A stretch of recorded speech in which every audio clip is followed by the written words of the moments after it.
اعوذ باللہ من الشیطان الرجیم بسم اللہ الرحمن الرحیم فلعلک باخع نفسک علی آثارہم، تو اے نبی شاید کہ آپ اپنے آپ کو ہلاک کر لیں گے ان کے جو اثرات پڑنے والے ہیں، عیسائیت کے اس غلط عقیدے کے جو نتائج برآمد ہوئے ہیں، جب یہ نتائج ظاہر ہوں گے تو وہ اتنے سنگین ہوں گے فلعلک باخع نفسک کہ ان کے احساس سے اور ان کے ادراک سے شاید کہ آپ اپنے صدمے سے اپنے آپ کو ہلاک کر لیں۔ ان لم یؤمنوا بہذا الحدیث اسفا، اگر یہ لوگ اس حدیث پر، اس قرآن پر، یہ بات جو بتائی جا رہی ہے اس پر ایمان نہ لائے، اس پر ایمان نہ لائے، اپنے اس غلط عقیدے پر قائم رہے، اس غلط مذہب کو انہوں نے برقرار رکھا، تو اس کا جو رد عمل ہوگا نوع انسانی پر، اور اس سے تاریخ انسانی اور انسانی ثقافت جس غلط رخ پر پڑے گی، جو دجالیت کا فتنہ اسے جنم لے گا، ان تمام چیزوں کے اثرات سے شاید آپ کو اتنا صدمہ ہو کہ فلعلک باخع نفسک علی آثارہم ان لم یؤمنوا بہذا الحدیث اسفا انا جعلنا ما علی الارض زینۃ لہا، ہم نے زمین کے اوپر جو کچھ ہے اسے اس کا گہنا بنا دیا ہے، بناؤ سنگھار بنا دیا ہے، زینت بنا دیا ہے۔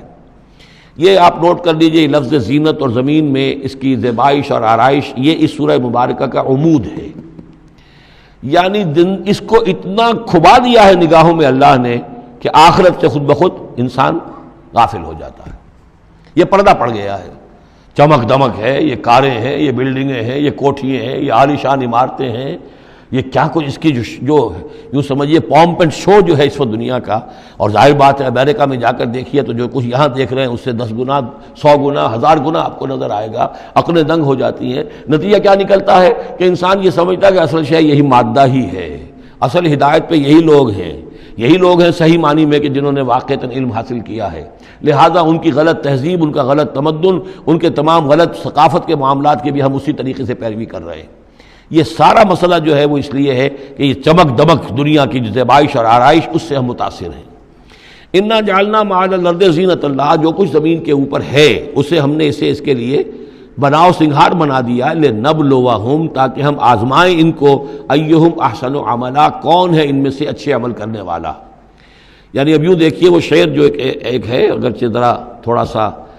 شان باری تعالیٰ کے اعتبار سے تو شاید اتنا مناسب نہ ہو، لیکن یہ کہ مفہوم کو ادا کرتا ہے کہ رخ روشن کے آگے شمع رکھ کر وہ یہ کہتے ہیں ادھر آتا ہے دیکھیں یا ادھر پروانہ جاتا ہے۔ ایک طرف ذات باری تعالیٰ ہے اور ایک طرف یہ دنیا ہے، اس کی چمک دمک ہے۔ اب یہ پروانہ جو ہے یہ انسان، اس کا امتحان ہے، آیا یہ اللہ اور آخرت کی طرف جا رہا ہے یا دنیا کی طرف اور دنیا کی زیبائش اور آرائش کی طرف جا رہا ہے۔ جو زیبائش اور آرائش کی طرف چلا گیا وہ گیا، وہ تباہ و برباد ہو گیا، فقط خسر خسرانا مبینا۔ اور جس نے اس دنیا کی زیبائش اور آرائش اس سے منہ موڑ کر وہ جو حقیقت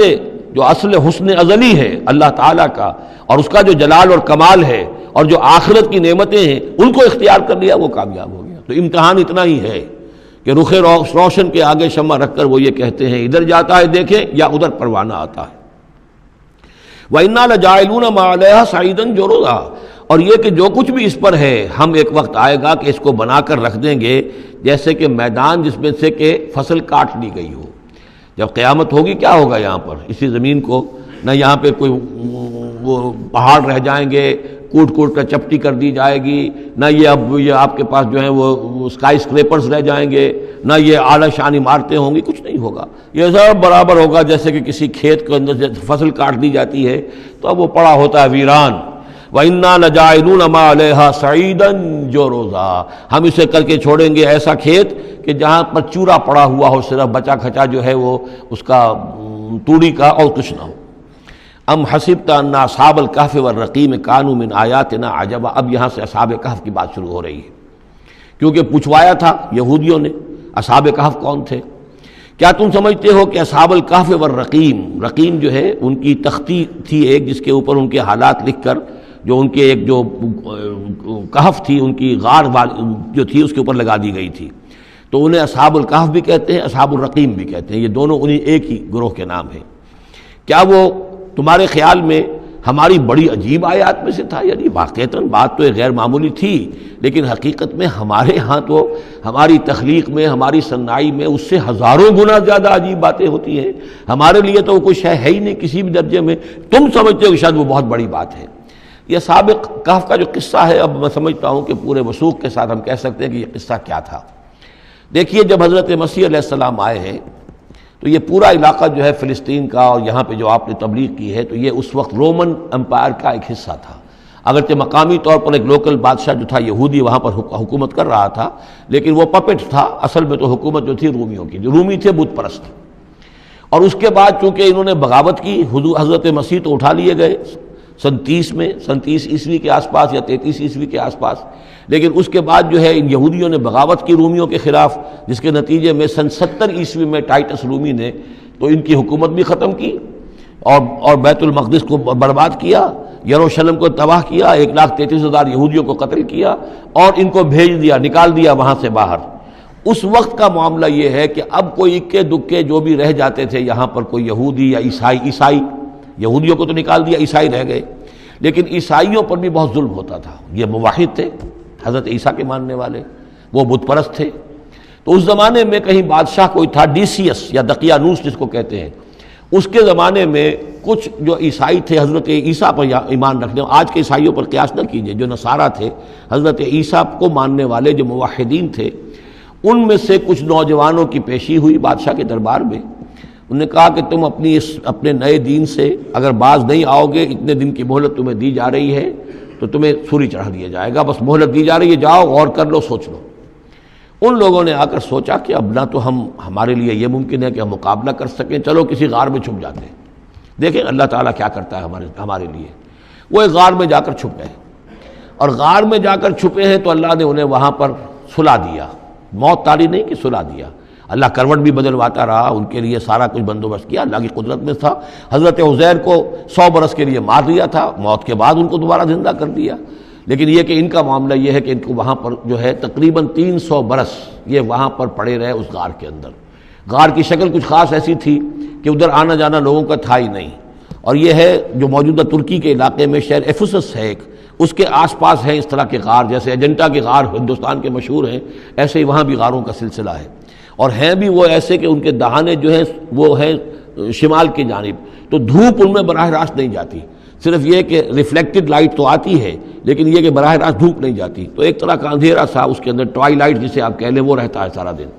وہاں پر یہ 300 برس تک سوتے رہے۔ اس 300 برس کے عرصے میں یہ ہوا کہ رومن امپائر جو ہے اس نے خود عیسائیت اختیار کر لی۔ 300 عیسوی کے اندر کانسٹنٹائن جو تھا ایمپرر، وہ عیسائی ہو گیا، اب پوری امپائر جو عیسائی ہو گئی۔ اب اس کے زمانے میں اس کے بعد تھیوڈوسیس ہے ایک، 446 عیسوی میں یہ تھا، اس کے زمانے میں اللہ تعالیٰ نے ان لوگوں کو جگایا 300 برس کے بعد۔ اب یہ سمجھ رہے ہیں کہ وہی زمانہ ہے، وہی کفار کی حکومت ہے، وہی مشرکین ہیں۔ اب انہوں نے ڈرتے ڈرتے اپنے کسی ایک آدمی سے کہا بھائی جاؤ یہ لے کے سکہ لے کر جاؤ، چاندی کا، کچھ نہ کچھ کھانے پینے کے لیے لے کر آؤ، دیکھنا لیکن اس طرح ہو کہ ہمارا پتہ نہ چل جائے کہ ہم یہاں چھپے ہوئے ہیں۔ وہاں جو گئے انہوں نے وہ سکہ پیش کیا اور کہا یہ سکہ تمہارے پاس کہاں سے آیا؟ یہ تو بہت پرانا سکہ ہے، تو 400 سال پرانا، 300 سال پرانا سکہ کہاں سے لے آئے تمہیں کوئی خزانہ ملا ہے؟